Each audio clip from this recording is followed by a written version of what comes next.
गीता में अर्जुन को स्वयं भगवान कह रहे हैं कि उस परमेश्वर की शरण में जा, उसके लिए उन संतों के पास जा जो तत्वदर्शी हो। इसी प्रकार हजरत मोहम्मद को उनका अल्लाह कह रहा है कि कोई और पूर्ण परमात्मा है। उसको पाने के लिए उन तत्वदर्शी संत की तलाश कर। वो प्रभु कौन है, ये जानने के लिए कृपया अवश्य सुनिए जगत गुरु तत्वदर्शी संत रामपाल जी महाराज के अमृत वचन। सत साहिब दर्शकों, नशा एक ऐसी बुराई है जो व्यक्ति को धीरे धीरे अपनी लत का शिकार बना लेती है। जब यह लत चरम सीमा पर पहुंच जाती है तो इस दौरान उसके परिजन उसे इस दलदल से निकालने के लिए हर संभव प्रयास करते हैं, लेकिन वह नशे के जाल में ही फंसता चला जाता है। कुछ ऐसे ही बिगड़े हालात से बाहर उभर कर आए हैं संगरूर पंजाब के रहने वाले रसपाल सिंह खुमान जी। सन 2006 से इन्होंने नशे की ऐसी लत पकड़ ली थी कि ये दिन में 40 से 50 नशीली गोलियां खाते थे, शराब पीते थे और हर तरह का नशा करते थे। इनके परिवार वाले बेहद परेशान थे। इस हद तक की मानसिक स्थिति में पहुंच चुके रसपाल जी ने कई बार आत्महत्या करने की कोशिश भी की, जहर भी खा लिया था। लेकिन फिर इनके जीवन में आई वो शुभ घड़ी जब रसपाल जी ने विश्व के सबसे बड़े समाज सुधारक तत्वदर्शी संत रामपाल जी महाराज जी का सत्य आध्यात्मिक ज्ञान सुना और नाम दीक्षा ले ली। सत्संग सुनते सुनते उनकी आत्मा में ग्लानि होने लगी और उनकी आंखों से आंसू बहने लगे और इन्होंने नशा छोड़ दिया और वे आज हैवान से इंसान बन चुके हैं। इन्हें डॉक्टर्स ने यहां तक कह दिया था कि अगर रसपाल जी नशा नहीं छोड़ते तो उन्हें हार्ट अटैक आ सकता है और उनकी जान बचनी मुश्किल है। लेकिन आज ये संत रामपाल जी महाराज की कृपा से एक नई जिंदगी जी रहे हैं। सुनिए ये अनोखा चमत्कार। जब रसपाल जी हुए लाचार तब संत जी ने कैसे सुनी पुकार। नमस्कार जी। नमस्कार सर। सर क्या नाम है आपका? सर मेरा नाम है रसपाल सिंह कुमान। सर कहाँ से आए आप? मेरा गांव है कप्याल, डिस्ट्रिक्ट संगरूर, पानीगढ़ तहसील।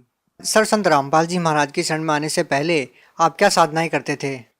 सर मैं साधनाएं तो कोई नहीं करता था, लेकिन जहाँ भी कोई मड़ी मस्जिद कोई भी 4 ईंट लगा दी वहीं प्रणाम कर देता था कि सभी जगह परमात्मा है। सर संत रामपाल जी महाराज की शरण में कैसे आए आप? सर मैं बहुत ज़्यादा नशा करता था। जब मैं कॉलेज टाइम में 2006 की बात है, जब मैंने कॉलेज में एडमिशन लिया तभी मैं कुछ गलत सोसाइटी में घुस गया और तभी से मैं इतना नशा करने लग गया कि धीरे धीरे शीशी होती है सर जी, वो रेक्सकॉफ की बोलते हैं, हमारे यहाँ फैंसी बोलते हैं उसको।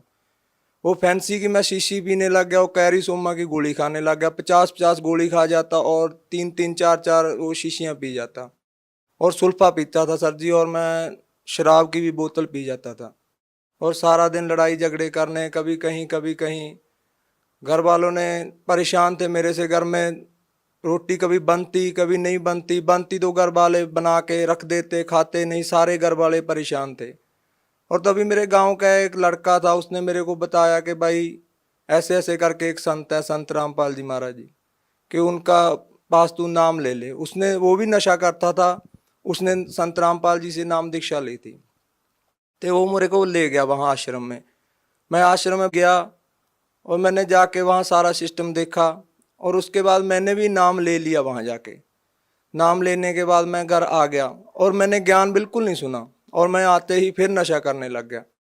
और फिर वो मेरे गांव वाला जो लड़का था उसने मेरे को एक मेमोरी कार्ड दिला दिया वहाँ से, आश्रम में से, और वो बोला कि भाई इस सत्संग को सुना कर। भैया मैं वहाँ नशा कर लेता, पूरा शीशी पी लेता, सुल्फा पी लेता और शराब भी पी लेता, सिगरेट बीड़ी पीता और सारा दिन लीड लगा के सत्संग सुनता रहता। और सत्संग सुनते सुनते मेरे को कुछ ज्ञान होने लग गया कि मेरी, जैसे गुरुजी बताते हैं संत रामपाल जी महाराज जी के, जब आत्मा को ज्ञान हो जाता है, पाप कम हो जाते हैं तो आँखों से आंसू आने लगते हैं। ऐसे ही भैया मेरे साथ हुआ कि जब संत रामपाल जी सत्संग करते तो मेरी आंखों में से आंसू आने लग जाते।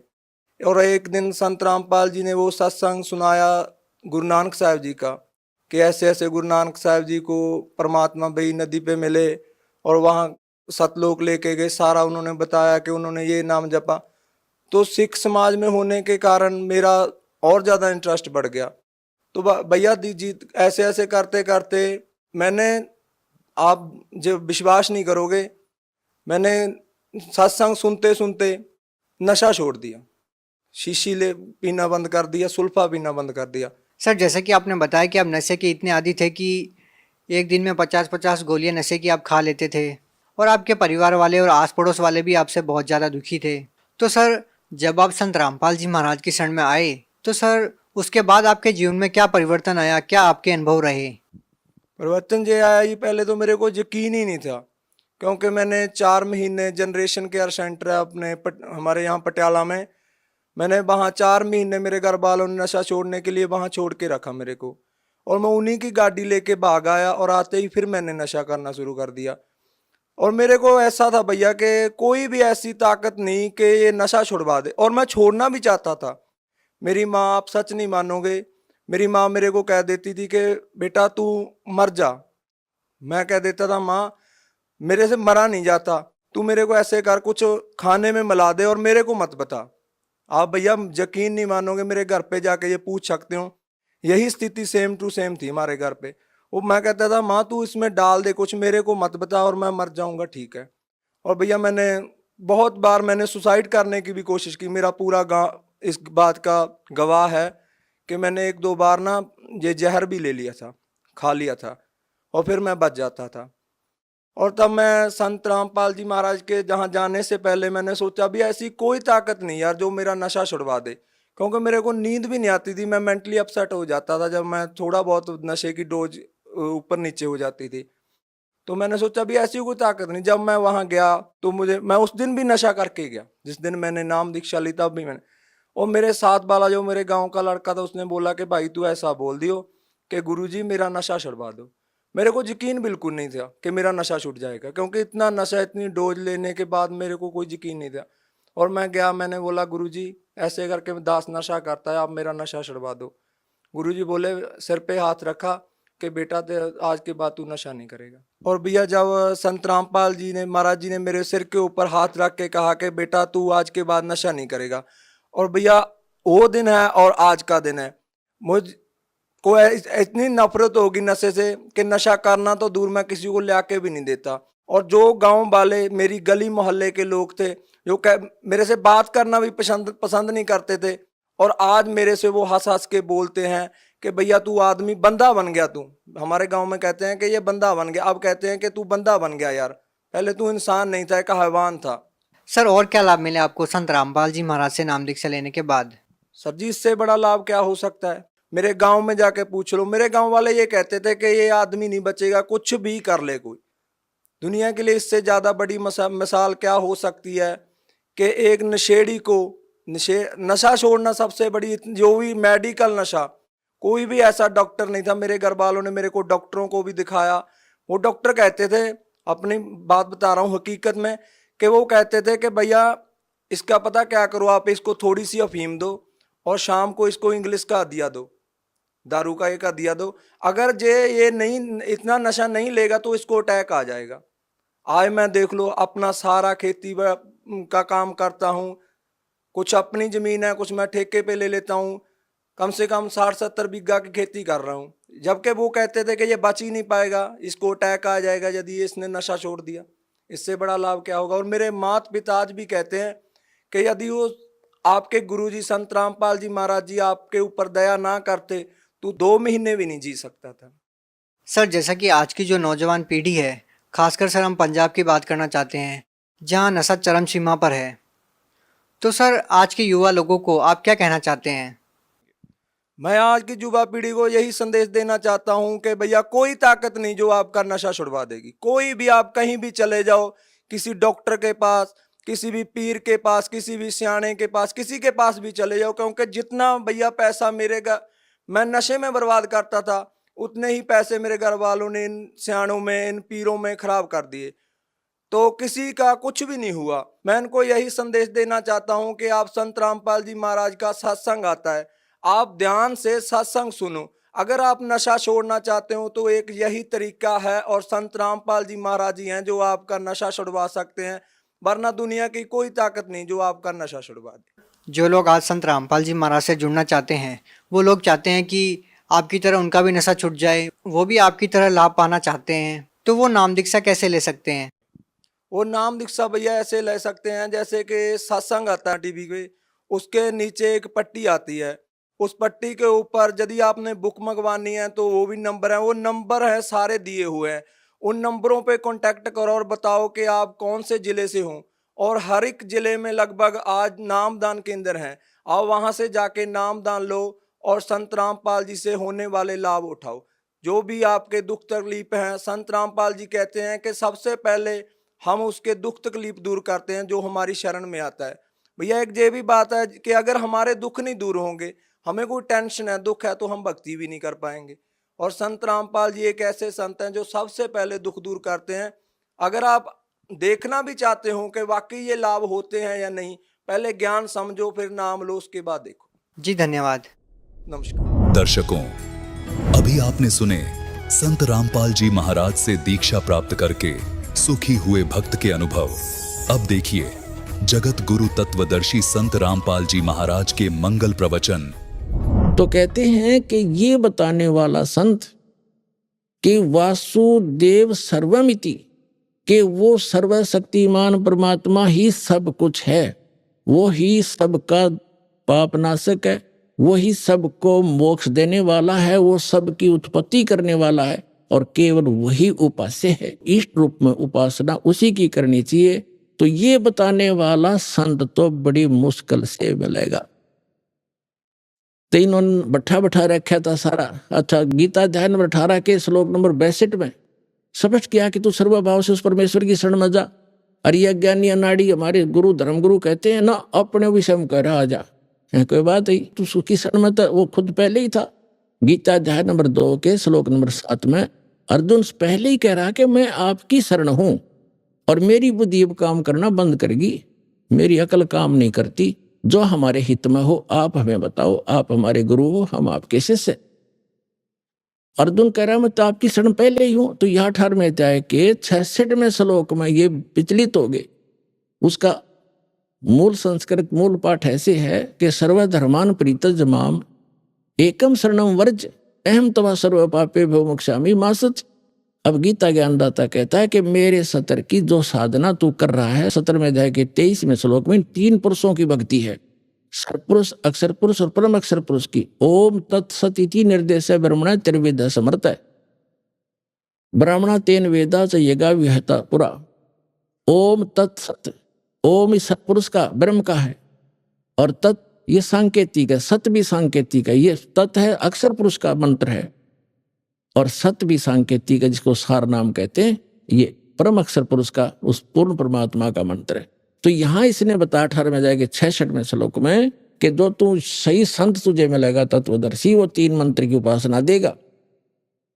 उसमें जो मेरे सतर की भक्ति है ओम नाम की, वो मुझे त्याग दे। अब हम क्या करते रहे, पहले ओम नाम के जाप को ब्रह्म लोक में खत्म कर देते, इसकी कमाई को, इसकी भक्ति को, और अपना वहां पुण्य समाप्त करके 84 लाख योनियों में गिर जाते थे, अपना धन नाश करके हम निर्धन हो जाते। तो अब ये कहता है यदि तुम उसकी शरण में जाना है तो मेरे सतर की ओम नाम की पूजा मुझे छोड़ देना, ये विधान है। फिर कहा है कि सर्वधर्मान परित्यज्य माम, मेरे सतर के जो धार्मिक क्रियाएं तूने की है, क्योंकि यज्ञ हवन जो हम धर्म करते हैं और ओम नाम का जाप, ये हम यही छोड़ेंगे, इसको देंगे, और अपना संसारिक लाभ हमें यहाँ मिलता रहेगा। फिर जो तत् और सत मंत्र के जो कमाई है, ये आगे लेकर चलेगी आपको। तो तत् है जो अक्षर पुरुष का, इसके 7 संग ब्रह्मांडों से हमने गुजरना है, वहां इसका टैक्स देना है, इसकी कमाई वहां दे देंगे। और तीसरा जो सारनाम है सत, जिसको अध्याय नंबर 17 के 23 में कहा है, वो ओम तत्सत, जो सत है वो है सारनाम, वो है परम अक्षर ब्रह्म का, उस सत्य पुरुष का, वो लेकर हमें सतलोक में प्रवेश कराएगा 12वां द्वार खोल के। अब जैसे सर्वधर्मान परित्यज्य माम एकम शरणम व्रज, इसने कहा कि मेरे सतर के जितने धार्मिक अनुष्ठान तूने किए हैं तत्वदर्शी संत की प्राप्ति के उपरांत, तो वो मुझे छोड़, मेरे को दे दे। और एकम शरणम व्रज, एकम मानो जिसके बराबर दूसरा ना हो, अद्वितीय सच्चिदानंद घन ब्रह्म की शरण में जा, तब मैं तुझे सब पापों से मुक्त कर दूंगा। हम पाप कर्मों से बंधे रहते हैं यहाँ पर। जैसे हमने इसका ऋण ले रखा था, ये नहीं देंगे तो नहीं जाने देगा, तो ऋण दे देंगे, हम चले जाएंगे, छोड़ देंगे। तो इसका अर्थ ये बनता है वर्ज माने जाना होता है, इन सब नाड़ियों ने आना किया हुआ है। तो ये बैठा इन्होंने अज्ञान बना दिया, इस निर्मल ज्ञान गीता जी का अज्ञान बना के धर दिया अपने अनुवाद में। अब जो प्रसंग चल रहा है कि फिर दास ने गीता जी को अनुवाद किया, फिर सोचा कि वेदों को भी देखूं। वेद भी अनुवादित थे, जिसमें महर्षि दयानंद और उसके चेलों ने, और था श्री राम शर्मा, इन कईयों के राइटर अनुवादकों के दास ने वेद पढ़े, क्योंकि मूल ज्ञान दास के पास था जो तत्व ज्ञान है। और इन्होंने इन सदग्रंथों के जहां अनुवाद खराब किए वो दास के समझ में तुरंत आ गए। तो फिर वेदों को देखा, वो तिरेगी। फिर दास ने सोचा था कि ये महर्षि दयानंद जो है ये वेदों का विद्वान समझा जाता है, और सत्यार प्रकाश के बारे में हम भी सुना करते थे कि इन्होंने वेदों को ही सरल करके इसमें लिखा है, उसका ज्ञान है। तो दास ने फिर सत्यार प्रकाश इस चाव से पढ़ा था कि अगर इसमें समर्थन मिल जाए तो यहाँ के लोग इसको बहुत मानते हैं, और ये भी और ज्यादा सहयोगी होगा भगवान को भगवान मनाने में। अब सत्यार प्रकाश जब देखा और वेदों से मेल करा, एक भी कितना भी सच्चाई आसपास नहीं पाई, तो इसलिए दास ने कहना शुरू किया ये सत्यार प्रकाश में कोई भी सत्य नहीं है, ये बिल्कुल झूठा है। और देखो, कोई दास का उद्देश्य नहीं, सबको ये समझाना चाहता हूं कि आप दिशा गलत जा रहे हो, आप इसको त्याग दो और वापस आ जाओ। बुद्धिमान थे वो तो आ ही गए, लेकिन जिनकी रोजी रोटी बंद हो गई थी आचार्यों की, जो उनसे चंदा लेकर खा रहे थे, इसको बेच रहे थे, रोजी रोटी निर्वाह कर रहे थे, उन्होंने भ्रमित करना शुरू कर दिया, झूठ बोलने शुरू कर दिए। चाहा था इतना बदनाम कर दें कि इसका नाम से भी नफरत हो जाए लोगों का। लेकिन ये भगवान का मार्ग है, परमात्मा का चलाया हुआ है। 600 वर्ष पहले परमात्मा आए थे, उनके साथ भी ऐसे जुल्म किए थे हमारे धर्म गुरुओं ने, लेकिन तब भी उसका कुछ नहीं बिगाड़ पाए। लेकिन इतनी कमी रहेगी कि उसमें शिक्षित नहीं थे हम शिक्षित ना थे, इसलिए भगवान यही ज्ञान सुनाया करते जो दास आपको आज सुना रहा है। लेकिन आज दास को उन सदग्रंथों का सहयोग मिला जिससे आपको खींचने में आसानी हुई। अन्यथा आपको जो दास बता रहा था कि 6 सुख होने के बाद एक ही सुख नहीं हुआ जो जिसको वो चाह रहा था, और जो भगवान उसे देना नहीं चाह रहा था उससे ही भाग गया। अब आप के बारे में परमात्मा ने कहा कि ज्ञान संपूर्ण हुआ नहीं और हृदय नहीं छिदावे, और देखा देखी भक्ति का रंग नहीं ठहरावे। अब ज्ञान संपूर्ण दिया है परमात्मा ने, आपको ऐसा ज्ञान कर दिया आप यहां से हिल नहीं सकते। अब क्या कहते हैं, आपकी ऐसी स्थिति हो जाएगी, बंदी छोड़ दयाल जी तुम तक हमारी दौड़े, जैसे काग जहाज का अब सूजत और न ठोरे। समुद्र के अंदर काग बैठ कर चले जाते हैं जहाज के ऊपर, सैकड़ों 200 किलोमीटर जाने के बाद जहाज के चालक पहले समय में ये निरीक्षण किया करते थे कि कहीं तुम्हारा दिशा सूचक डिस्टर्ब तो नहीं हो गया किसी चुंबकीय चट्टान के कारण। तो उनका एक तरीका था, कौवे के अंदर एक ऐसी विद्या दी है भगवान ने कि वो शाम के समय बैठ जाता था उस पे जहाज पे, क्योंकि खाना खाने के लिए अतिथि बैठ जाते थे, टुकड़ा डाल देते थे, तो वो इस लालच में चला जाता, रात को हो जाती। तो सुबह जब होता तो समुद्री जहाज के चालक अपना दिशा सूचक की जांच ऐसे करते थे, उस कौवे को विवश कर देते थे पत्थर मार मार के उड़ने के, तो वो उड़कर उसी दिशा में चलता था जिस दिशा से वो आए थे। पूर्व से आए थे तो पूर्व को ही चलेगा वो सीधा स्ट्रेट, तो उससे वो अपनी दिशा ठीक कर लेते थे। फिर वो कौवा थोड़ी बहुत दूर जाता था, आधा किलोमीटर मुश्किल से, फिर कहीं बैठने का स्थान नहीं उसको दिखाई देता था, वापस आकर उस जहाज पर ही शरण लेता था, नहीं तो कहीं और बैठे तो डूब कर मर जावे। तो पुण्यात्माओं, ऐसा ज्ञान करा देगा ये दास आपको, सब प्रमाणित करके सदग्रंथों से आप उस जहाज के कौवे की तरह आपको पृथ्वी पर कोई ठिकाना दिखाई नहीं देगा सतलोक आश्रम के सिवाय, जो आपका जीवन बचावे, आपका मोक्ष करावे।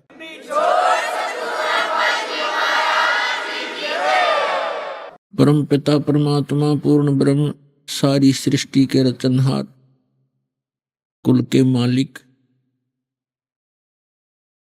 बंदी छोड़,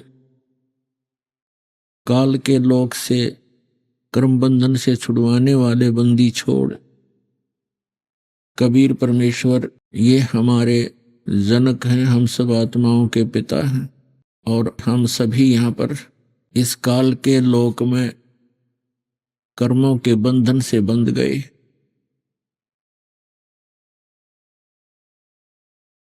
हम अपनी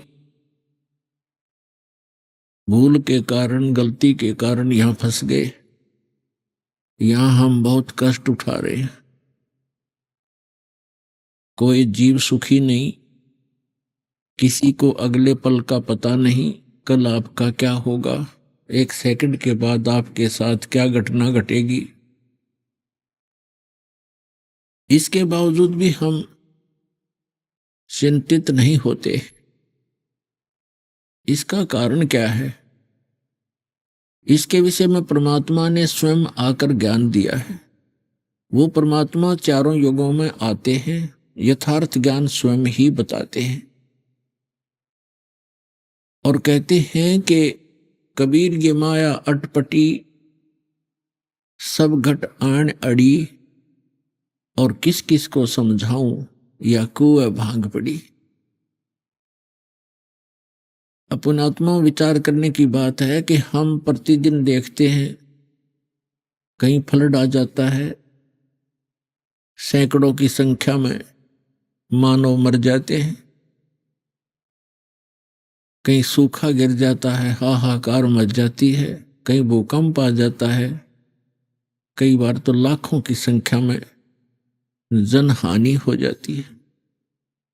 और शेष बचे हुए कभी चिंता नहीं करते कि जहां आप बैठे हो क्या ये स्थान वैसा ही नहीं है जहां पर ये घटनाएं घट गई। तो आप जी को यानी हम सबको ये चिंता क्यों नहीं बनती? क्योंकि हमारे ऊपर इस काल भगवान के भांग का नशा है और नशे में व्यक्ति कितनी भी भयंकर उसके सामने घटना होनी हो वो चिंतित होता ही नहीं। इस भांग के नशे को उतारने के लिए परमात्मा ने यथार्थ ज्ञान, सूक्ष्म वेद, तत्व ज्ञान रूपी एंटीबायोटिक ये प्रवचन स्वयं आकर के जानकारी दी और इनके सुनने से कानों के माध्यम से ये अंदर डोज जाती है। ये डोज लेने से हम सतर्क होते हैं, हमारे यहाँ भांग का नशा उतर जाता है और तब हम चिंतित होते हैं। तब हम इतना चिंतित होते हैं, चिट्टी भी मर जाती है तो भी दुखी होते हैं। कोई कुत्ता अनजानपने में आपकी गाड़ी के नीचे भी आकर मर जाता है, उससे भी चिंतित होते हैं। काफी देर तक आत्मा परेशान रहती है। अब देखिए बेचारा चला गया और एक दिन हमने भी ऐसे ही चला जाना है। ये बातें हमें फिर रह रह कर याद रहने लग जाती है। भगवान ज्यादा याद आता है और इस प्रकार फिर हम यहाँ से सत साधना करके और यहाँ के भौतिक सुखों की इच्छा समाप्त करके हम वहां चले जाएंगे जहां जाकर जीव सदा सुखी रहता है, जहां मृत्यु नहीं होती, वृद्ध अवस्था नहीं है, कोई रोग शरीर में नहीं होता। ऐसा स्थान है वो सत्यलोक। और उस सत्यलोक की नकल यहाँ काल भगवान ने, सरपुरुष ने भी कर रखी है, जिसमें स्वर्ग महास्वर्ग बना रखे। अब डुप्लीकेट वस्तु तो डुप्लीकेट ही होती है। इतना अंतर समझो जैसे एक बूरा कोट रखी हो, बूरा चीनी से बूरा बना रखी हो, एक थैली में बूरा रखी हो या कटोरे में, और दूसरे कटोरे में नमक रखा हो। अब दोनों देखने में एक जैसे हैं लेकिन उनके टेस्ट में बहुत अंतर है। तो सतलोक तो समझो बुरा है और यहाँ के जो काल ने बनाए हुए स्वर्ग, महास्वर्ग, ब्रह्मलोक आदि जितने भी स्थान हैं, ये नमक है। और नमक की बोरी के अंदर, नमक के थैले में कोई चींटी चढ़ जाती है या कीड़ा होता है, वो उस नमक के टेस्ट से ही परिचित होता है, उसी के स्वाद से परिचित है। और उसको कोई ये कहता है कि ये बुरा है तो बुरा ही मान लेता है, क्योंकि जहां भी वो जाता है उसको वही टेस्ट मिलता है। और जो बूरा के कटोरे में, बूरा के थैले में, चीनी के थैले में जो होगा, उसको पता चलेगा फिर टेस्ट क्या है। क्योंकि डुप्लीकेट और ओरिजिनल जो लोक, सतलोक और ये स्वर्ग लोक हैं, ये मिलते जुलते हैं। यहां भी 4 मुक्तियां हैं, ये नासवान है। सतलोक की जो 4 मुक्ति वो सदा रहने वाली है, इनसे अधिक सुख है। तो इस प्रकार हमने अभी तक ज्ञान था नहीं, और उस यथार्थ ज्ञान को बताने के लिए स्वयं परमेश्वर आते हैं, क्योंकि परमात्मा ही सर्वम है, वही यथार्थ ज्ञान दाता है, वही जगत गुरु है, और वही सच्चा भगवान है, अविनाशी परमात्मा है। वही हमारा सच्चा साथी है, वही हमारा पिता है, वही हमारा बंधु है, और वही हमारा माता और पिता है। इसलिए परमात्मा को कहा जाता है तुमेव माता च पिता तुमेव बंधु च सखा तुमेव विद्या च द्रविणम तुमेव सर्व मम देव देव।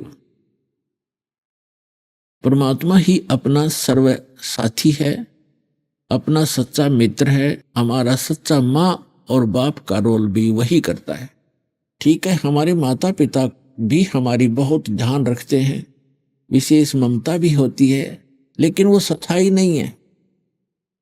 छोटे से बच्चे होते हैं, माता मर जाती है, किसी का पिता मर जाता है, वो चाहकर भी हमें साथ नहीं दे सकते। इसलिए वो सच्चा साथी हमारा परमात्मा है, और वही हमें यहाँ यथार्थ ज्ञान देने के लिए स्वयं ही आते हैं। परमात्मा स्वयं 4 युगों में आते हैं। प्रत्येक युग में वो यथार्थ ज्ञान अपने द्वारा रची हुई सृष्टि का स्वयं ही बताते हैं, और हमें जानकारी देते हैं कि आप यहाँ के वासी नहीं हो, आप इस लोक के रहने वाले नहीं हो, ये स्थायी स्थान नहीं है आपका। जिन कोठी और बंगलों को, जिस देश या मोहल्ले को, गांव को आप अपना मानते हो, ये आपका नहीं है।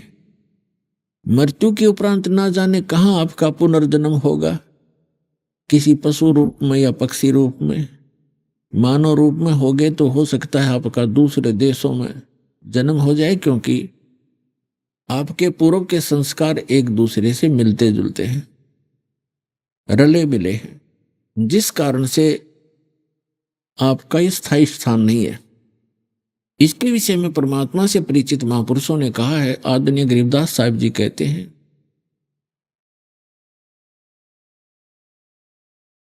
आग गए ना बावड़े रहते भी सब जा, बिन साहेब की बंदगी कहीं ठोड़ ठिकाना ना। जो पहले चले गए उन्होंने तो अपनी स्थिति बताई नहीं, उनके साथ क्या बना, आगे जाके उनके साथ क्या बीती, और जो शेष बचे हैं वो भी चले जाएंगे ऐसे ही बारी बारी। और गरीबदास जी महाराज कहते हैं, बिन साहेब की बंदगी, उस सच्चे भगवान की, साहेब मन परमात्मा की, बिन परमात्मा की भक्ति कहीं ठोर ठिकाना ना। तो पुण्यात्माओं, पहले तो हमने ये देखना होगा कि हम किस परमात्मा की भक्ति करें, किस भगवान की, स्वामी की, राम की, खुदा की, गॉड की भक्ति करें। इसके लिए हमने परमात्मा की परिभाषा को समझना होगा। जैसे साहब किसे कहते हैं, राम किसे कहते हैं, प्रभु, स्वामी, मालिक किसे कहते हैं? उदाहरण के तौर पर जैसे एक तहसीलदार भी साहब कहलाता है, एसडीएम भी साहब कहलाता है, डिप्टी कमिश्नर और कमिश्नर, मंत्री, मुख्यमंत्री, प्रधानमंत्री, ये जितने हैं सभी साहब कहलाते हैं। लेकिन प्रत्येक साहब की शक्ति में, क्षमता में, सामर्थ्य में अंतर है। और ये हैं सभी साहब, स्वामी हैं, मालिक हैं। तहसीलदार एक तहसील का स्वामी है, राम है, साहब है। एसडीएम एक डिवीजन का, अपने क्षेत्र का, अपना जो जॉब है उसका।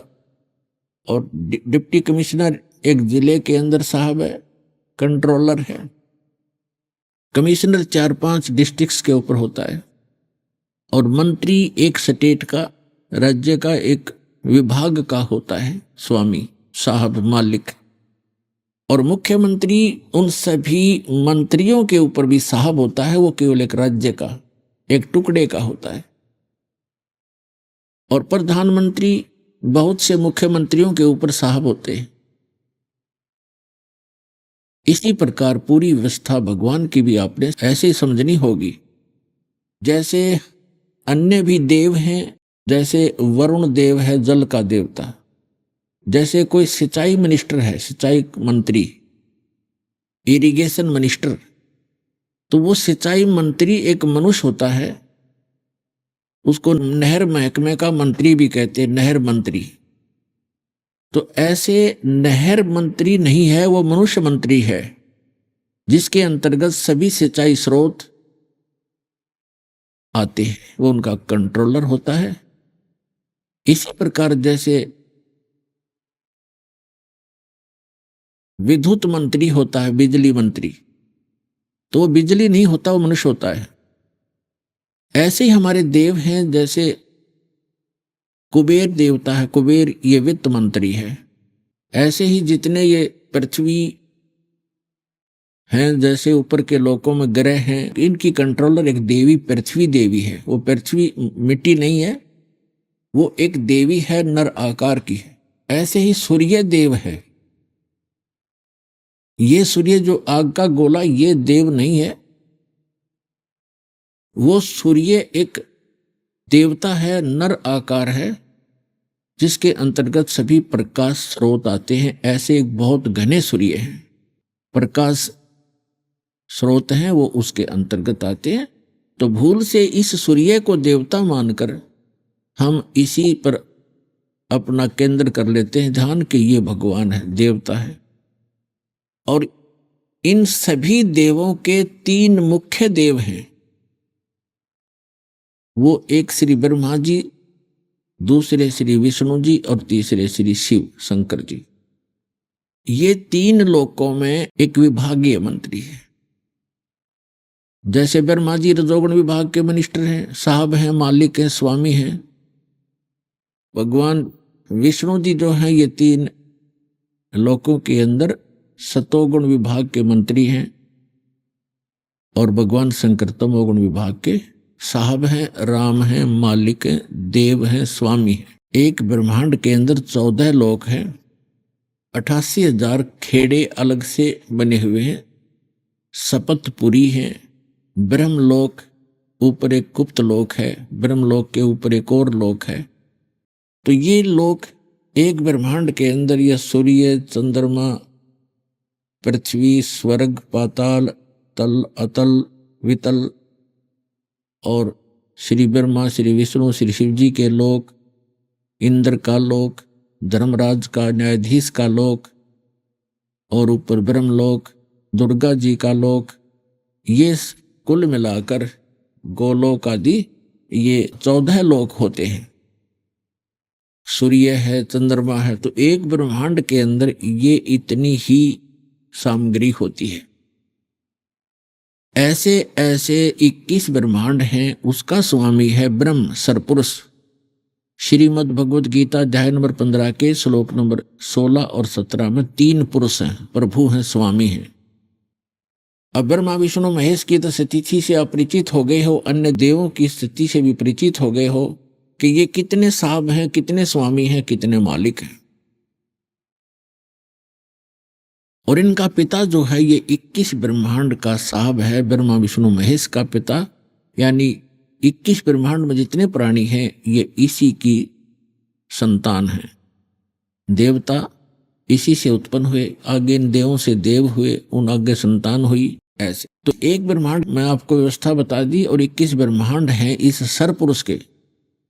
श्रीमद् भगवद गीता अध्याय नंबर 15 के श्लोक नंबर 16 में 2 पुरुष हैं, सरपुरुष और अक्षर पुरुष, और तीसरा अन्य है जो इनसे अलग है, वो परम अक्षर पुरुष है, उसे परम अक्षर ब्रह्म भी कहते हैं। सरपुरुष कहो या सरब्रह्म कहो, और इसको सीधा ब्रह्म भी कहते हैं।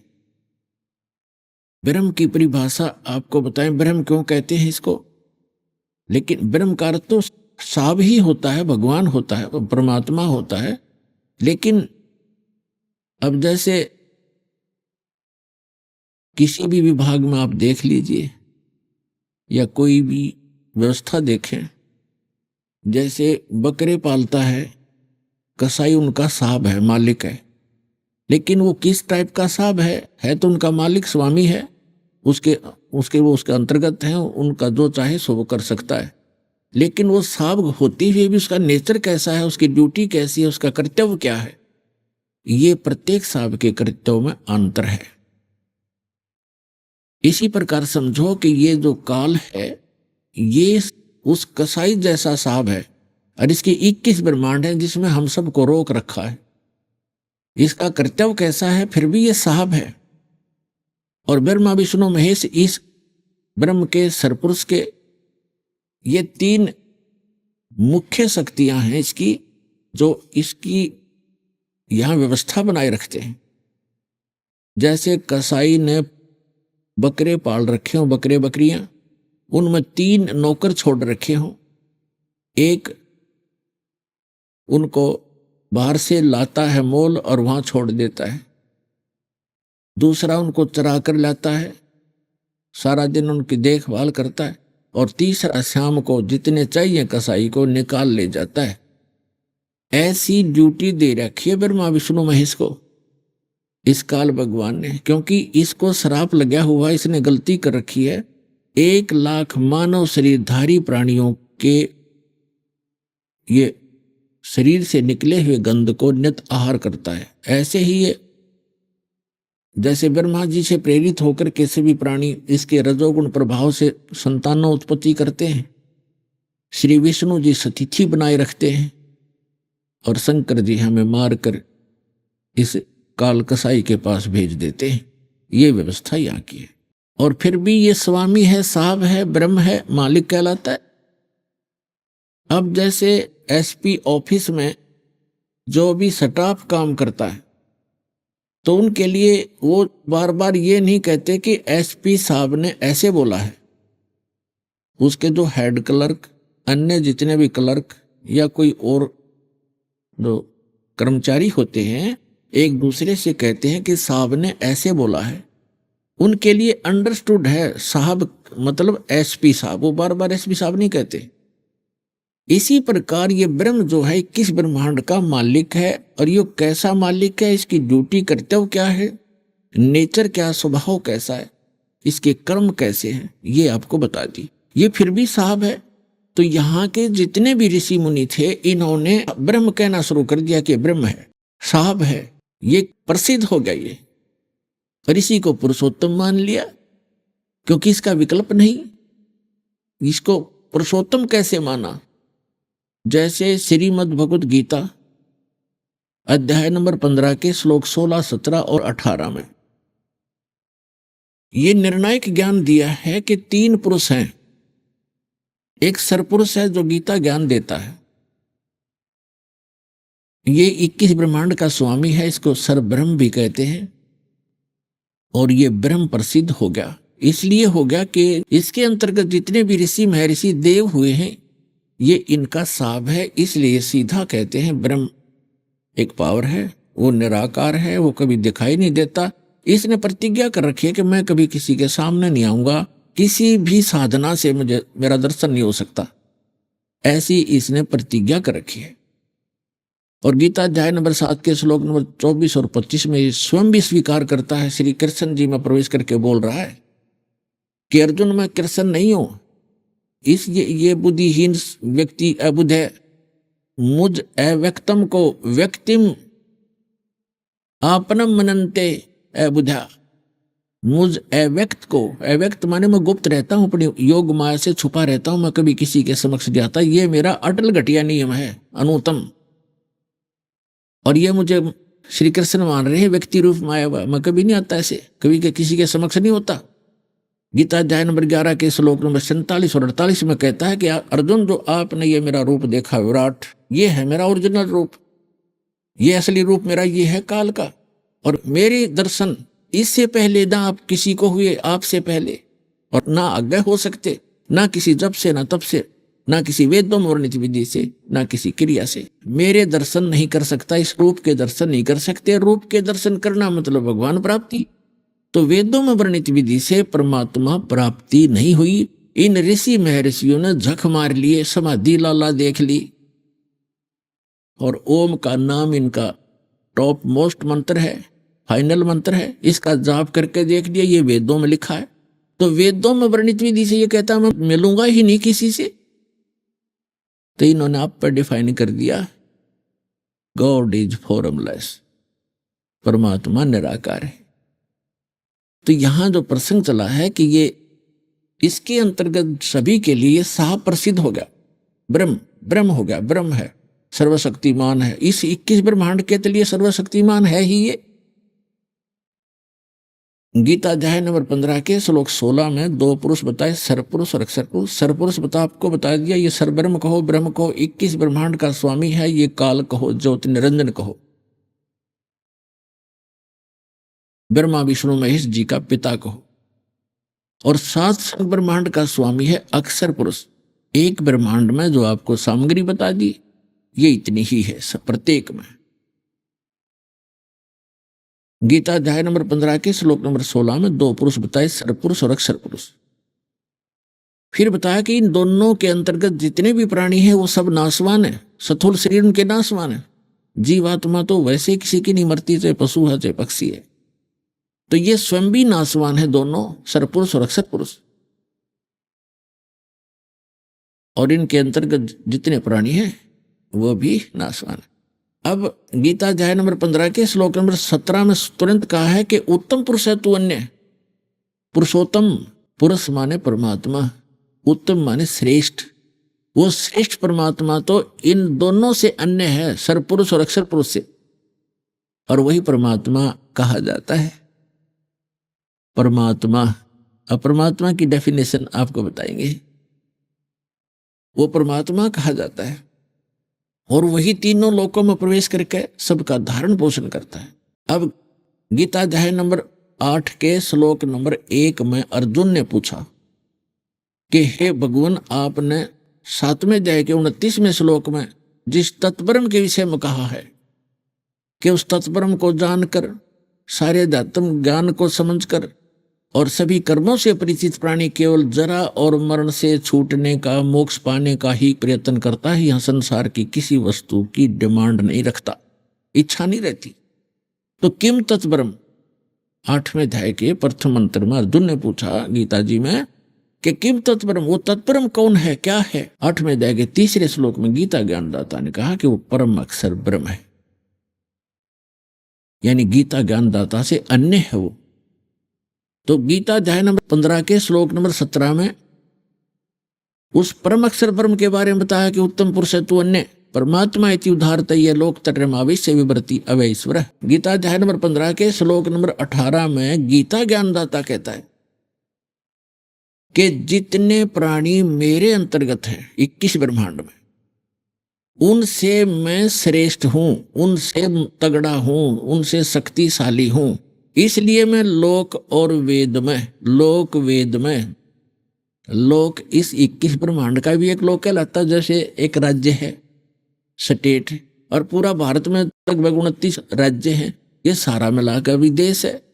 तो ये क्या कहता है कि मेरे 21 ब्रह्मांड में जितने भी प्राणी है यो मेरा लोक है। और वेद के जानने वालों ने ब्रह्म और ओम नाम का जाप फाइनल मान रखा। तो ये कहता है कि ये एक दंत कथा है, लोक वेद है। जैसे हम लोक वेद के आधार से ब्रह्मा विष्णु महेश जी को अविनाशी मानते थे, इनके कोई माता पिता नहीं थे, ये थी दंत कथा। लोक वेद जो सत्य नहीं था, यथार्थ ज्ञान के विपरीत था। तो यहां ये कहता है लोक वेद के आधार से, दंत कथाओं के आधार से मैं पुरुषोत्तम प्रसिद्ध हूं, क्योंकि मैं जितने प्राणी मेरे अंतर्गत है इनसे श्रेष्ठ हूं, इनसे तगड़ा हूं, मजबूत हूं, इसलिए मैं पुरुषोत्तम प्रसिद्ध हूं। लेकिन उसने 15वें अध्याय के 17वें श्लोक में स्पष्ट कर ही दिया है कि उत्तम पुरुष है तू अन्य, उन दोनों से, सरपुरुष और अक्षर पुरुष से कोई और है श्रेष्ठ परमात्मा। 8वें अध्याय के 30वें श्लोक में भी स्पष्ट कर दिया कि वो परम अक्षर ब्रह्म है। और 18वें अध्याय के 62वें श्लोक में गीता ज्ञानदाता स्वयं कह ही रहा कि अर्जुन तू सर्वभाव से उस परमेश्वर की शरण में जा, उसकी कृपा से तू परम शांति को और सनातन परम धाम को प्राप्त होगा। और गीता अध्याय नंबर 2 के श्लोक नंबर 12 में, गीता अध्याय नंबर 4 के श्लोक नंबर 5 और 9 में, गीता अध्याय नंबर 10 के श्लोक नंबर 2 में ये स्वयं स्वीकार करता है कि अर्जुन तेरे और मेरे बहुत जन्म हो चुके हैं, गीता ज्ञानदाता तू नहीं जानता, मैं जानता हूं। और मेरी उत्पत्ति को ये देवता लोग भी नहीं जानते, क्योंकि ऋषि नहीं जानते, क्योंकि ये मेरे से उत्पन्न हुए। तो 21 ब्रह्मांड में जो भी इस प्रजा है ये सारी ब्रह्म से ही उत्पन्न हुई है। और दुर्गा और इसके संयोग से फिर आगे नर नारी करके अपने आप परिवार बनते चले गए। तो यहां जो प्रसंग चल रहा है कि ये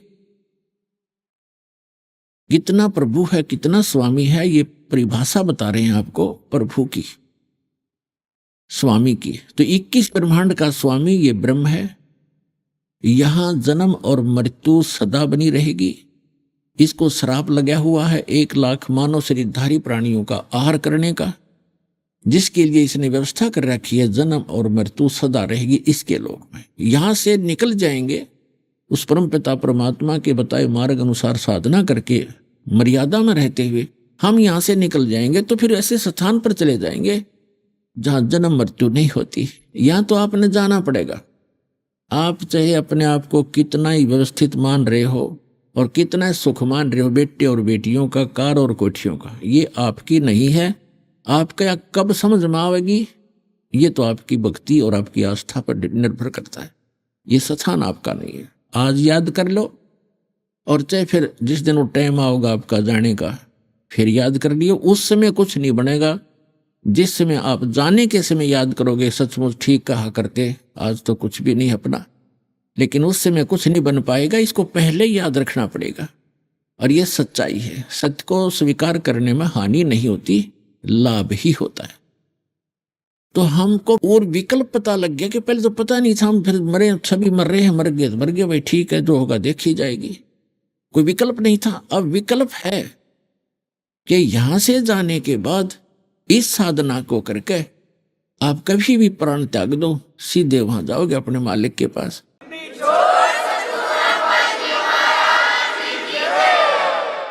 और वहां जाने के बाद सुख है। यहां तो चाहे 100 वर्ष जी लो फिर भी सुख नहीं। लाख लाख वर्ष की आयु आपने प्राप्त कर ली और जीवन की इच्छा फिर भी समाप्त नहीं हुई। आज चाहे किसी के दोनों पैर कटे हैं, आंख भी नहीं, किसी का हाथ कटा है, कितना ही पीड़ित किसी रोग से है, कोई मृत्यु नहीं चाहता, कोई वृद्धावस्था नहीं चाहता। और ये दोनों कंपलसरी, कुछ भी हो सकता है यहाँ पर। ना कोई मृत्यु चाहता, ना वृद्धावस्था चाहता, और ये सारे के सारे कभी भी किसी को हो सकते। तो ऐसे लोक में और आप जी कितने निश्चिंत हुए बैठे हो।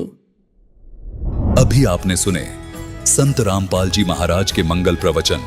आइए अब सुनते हैं संत रामपाल जी महाराज से नाम दीक्षा लेकर सतभक्ति करके अद्भुत लाभ प्राप्त करने वाले अनुयायी के विचार।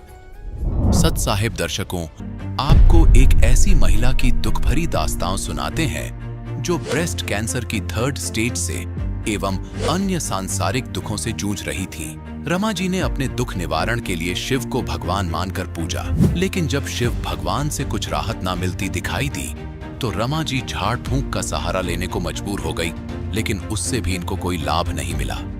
लेकिन कहते हैं जब आप पूर्ण संत की शरण में आ जाते हैं तो आपके सारे दुखों का निवारण हो जाता है।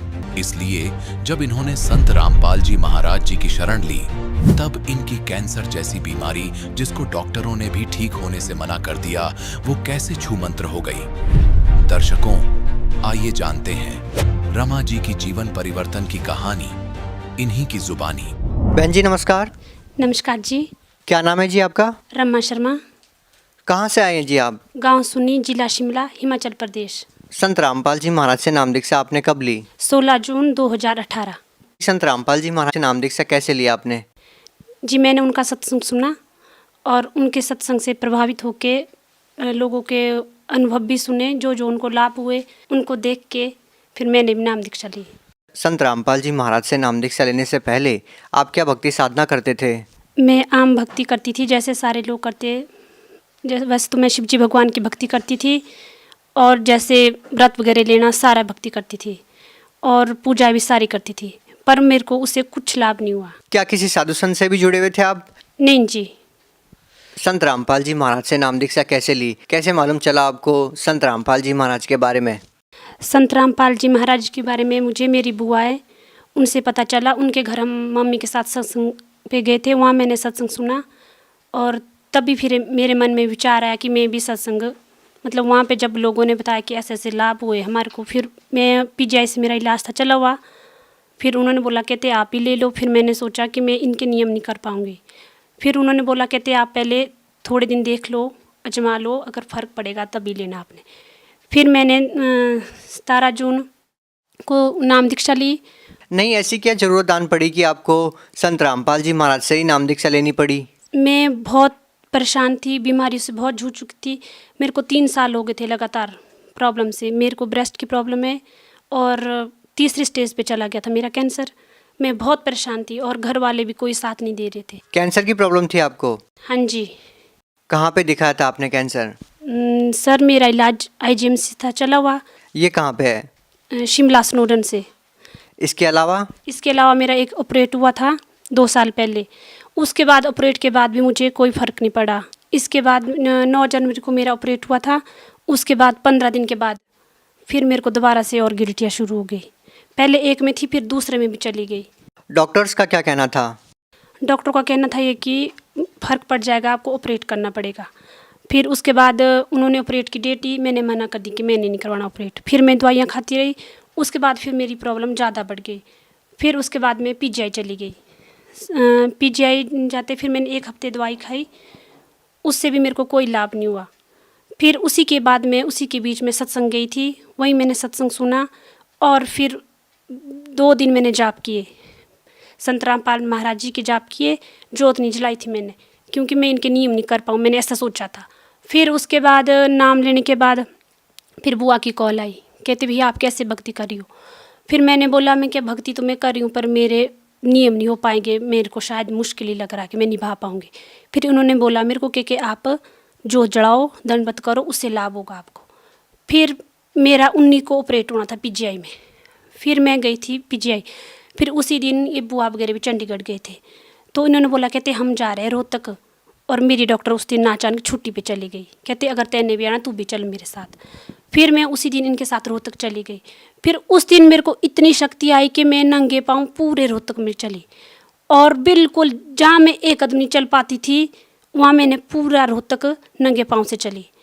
और उसके बाद जब मैं घर आई मैंने दवाइयाँ उसी टाइम से बंद कर दी थी और मैंने जोत भी जलाई, मर्यादा में भक्ति भी की। फिर मेरे को 25 दिन में पता चल गया और मेरी सारी प्रॉब्लमें दूर हो गई। जो ऑपरेट होना था उसकी भी डेट आगे चली गई। और फिर जब मैं दोबारा गई पीजीआई, फिर वहाँ टेस्ट हुए तो सारे टेस्ट क्लियर हो गए। अब जो मेरी प्रॉब्लम थी तीसरे स्टेज पे थी, वो मेरा कैंसर ख़त्म हो गया। ऐसा कैसे हो सकता है? ये बिल्कुल ही अपने आप में असंभव बात है। लोगों का विश्वास करना इस बात पे बिल्कुल नामुमकिन है। दरअसल हमें भी इस बात पे विश्वास नहीं हो रहा कि बगैर किसी दवाई के आपका कैंसर ठीक हो गया, जबकि आप बता रहे थे कि तीसरे स्टेज पे थे आप। हाँ जी, मैं जो भी मेरे को सुन रहे हैं, मैं सुनने वालों को यही बताना चाहूँगी कि जो लाभ मेरे को हुआ आपको भी हो सकता है। भगवान संत रामपाल जी महाराज के सत्संग सुनो। बगैर किसी दवाई के, बगैर किसी ट्रीटमेंट के कैसे ठीक हो सकता है? किसी मंत्रों के जाप करने से कैंसर का ठीक होना तो कोई भी व्यक्ति इस बात पे विश्वास नहीं कर पाएगा। सर मैं यही कहना चाहूँगी सभी से कि आप संत रामपाल महाराज जी के सत्संग सुनो, उनकी शब्द वाणी सुनो, उसी से आपको पता चल जाएगा और उनकी भक्ति मर्यादा में करो। उसी अगर कोई व्यक्ति ये वेरीफाई करना चाहे कि आपको कैंसर था तो कैसे पता कर सकते हैं, कैसे पता चल सकता है कि आपको वाकई कैंसर था? सर मेरे पास सारी डिटेल है, सारी रिपोर्टें मैं उनको दिखा सकती हूँ, उनको बता सकती हूँ। सर ये मेरी अल्ट्रासाउंड की रिपोर्ट है, जो मेरा पेट का अल्ट्रासाउंड हुआ था। मेरे पेट में बहुत बड़ी प्रॉब्लम थी और संत रामपाल जी महाराज की शरण में जाके मेरी ये प्रॉब्लम सॉल्व हुई है। उसके बाद मेरे जो ब्रेस्ट में प्रॉब्लम थी 3 साल से चली हुई, ये उसकी क्लियरेंस की रिपोर्ट है, ये उसका अल्ट्रासाउंड है। इसमें मेरे सारे टेस्ट है, जो भी मेरे टेस्ट हो इसकी सारी रिपोर्ट है, ये सारे ठीक है और मेरा शरीर अब बिल्कुल ठीक है। मैं सभी सुनने वालों को यही संदेश देना चाहूँगी कि आप एक बार संत रामपाल जी का सत्संग सुनो और उनकी ज्ञान गंगा पुस्तक पढ़ो और जीने की राह पढ़ो, उससे आपको खुद ही अनुभव हो जाएगा। उन डॉक्टर से मिल सकते हैं हम? क्या किसी डॉक्टर का नाम याद है आपको? हाँ जी, पहले मेरा शुरू से डॉक्टर बनर्जी से इलाज चला हुआ था रिपन में, फिर उसके बाद आईजीएमसी, फिर पीजीआई में डॉक्टर दिव्या में मेरे डॉक्टर थे, वहीं से मेरा इलाज चला हुआ था। पर अब मेरी सारी दवाइयाँ 7 महीने से सब कुछ बंद है और मैं बिल्कुल ठीक हूँ। मैम, डॉक्टर्स का क्या कहना था जब उन्होंने दोबारा टेस्ट किया तो? उनका ये रिएक्शन था कि ये तो चमत्कार हो गया, ऐसे कैसे हो सकता है। हालांकि मैंने उनको ये बोला कि मैंने दवाई कंटिन्यू खाई है सर, बाकी मैंने कुछ नहीं बोला। आपने डॉक्टरों को झूठ बोला कि आपने दवाइयाँ खाई है, लेकिन आपने कोई भी दवाइयाँ नहीं खाई थी। मैंने 17 जून से ही दवाई खाना बंद कर दी थी, तब से मैं एक भी गोली नहीं खाई हूँ और अभी तक बिल्कुल ठीक हूँ। लाभ मेरे को बहुत हुए हैं सर से, संत रामपाल महाराज जी से। पेट में पेन थी वो भी ठीक हुई है, ऑपरेट हुआ था पेट का, वो भी सक्सेस रहा। उसके बाद मेरा जो दूसरा ऑपरेशन होना था ब्रेस्ट का, वो भी नहीं हुआ। क्या आपको ये भी लगता है कि संत रामपाल जी महाराज जी की शरण में आप नहीं जाते और किसी दूसरे संत की शरण में जाते तो भी आप ठीक हो सकते थे? नहीं, मैं कभी ठीक नहीं हो सकती थी, क्योंकि मैंने बहुत पूजाएं की, बहुत जादू टोना बहुत था, उसका निवारण भी किया, बहुत कर्जा किया हुआ लोगों से इसी के लिए ताकि मैं ठीक हो सकूं, पर मेरे को कहीं से लाभ नहीं मिला। संत रामपाल जी की शरण जाने से मेरा परिवार, मेरा शरीर सब कुछ ठीक है, मेरे बच्चे सब कुछ ठीक है। नहीं तो मेरे घर में रोज़ लड़ाइयाँ झगड़े और मैं रोज़ कभी कहाँ दर्द, उन सब से मेरे को छुटकारा मिला। मैं सभी सुनने वालों को यही संदेश देना चाहूँगी कि आप संत रामपाल जी की शरण में जाओ, उनके जो नीचे पट्टी आती है वहाँ पे नाम पढ़ो, फ़ोन नंबर लो, ज्ञान गंगा पुस्तक लो, जीने की राह लो, उसमें पढ़ो, उसी से आपको खुद पता चल जाएगा। देखिए, बहुत सारे ऐसे लोग हैं जो कैंसर से पीड़ित हैं और वो लाखों रुपए पानी की तरह बहाते हैं, लेकिन फिर भी उनका इलाज नहीं हो पाता, ठीक नहीं हो पाते हैं वो। लेकिन आपको तो केवल मंत्र जाप करने से लाभ मिल गया। आप उन लोगों को क्या कहना चाहेंगे जो लोग अभी भी कैंसर से पीड़ित हैं? मैं उन लोगों को ये संदेश देना चाहूँगी कि आप सच्ची भक्ति करो, सत्संग सुनो, गुरुजी संत रामपाल जी महाराज के शब्द वाणी सुनो, उसी से आपको लाभ हो जाएगा। मैंने भी 2 दिन सच्चे मन से शब्द उच्चारण किया था, मंत्र जाप किया, उसी से मेरे को 25 दिन में लाभ मिला। तो लास्ट में हम आपसे पूछना चाहेंगे कि क्या अभी भी आपका संत रामपाल जी महाराज में उतना ही विश्वास है? हाँ जी, वैसा नहीं, उससे ज़्यादा विश्वास है। जब मेरा शरीर पूरी तरह ठीक हो गया, जब 7 महीने पहले मेरी इतनी स्थिति थी कि मैं 3 महीने लगातार बिस्तर में थी, यहाँ तक कि मैं जॉब भी नहीं जा पाती थी। जब से मैंने नाम दीक्षा ली तब से मैंने जॉब भी ज्वाइन शुरू की दोबारा से, और अपने बच्चों के लिए हर एक तरह से खाना भी नहीं बनता था मेरे से, कुछ भी नहीं होता था। उसके बाद मैं हर एक काम करती हूँ और जॉब भी जाती हूँ। जी धन्यवाद। धन्यवाद सत्साहिब जी।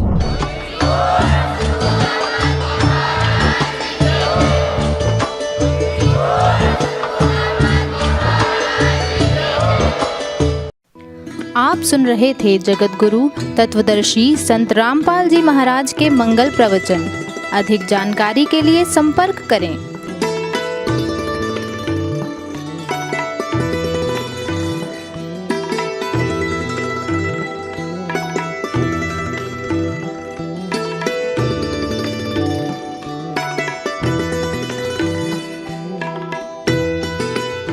जगत गुरु तत्वदर्शी संत रामपाल जी महाराज जी के पावन सानिध्य में भक्ति की अलख जगाने तथा श्रद्धालुओं को सत्य भक्ति मार्ग का रास्ता दिखाने हेतु कनाडा के लोकप्रिय channel the TV NRI channel पर जगत गुरु तत्वदर्शी संत रामपाल जी महाराज जी के मंगल प्रवचनों का प्रसारण प्रतिदिन सुबह 7:30 बजे से 8:30 बजे तक तथा रात्रि 7:30 बजे से 8:30 बजे तक किया जा रहा है। इस सत्य भक्ति मार्ग को अपनाने के लिए अधिक से अधिक सत्संग प्रसारण देखें। इस सत्संग प्रवचन का सीधा प्रसारण संत रामपाल जी महाराज लाइव सत्संग YouTube चैनल और जगत गुरु संत रामपाल जी महाराज Facebook पेज पर भी देख सकते हैं।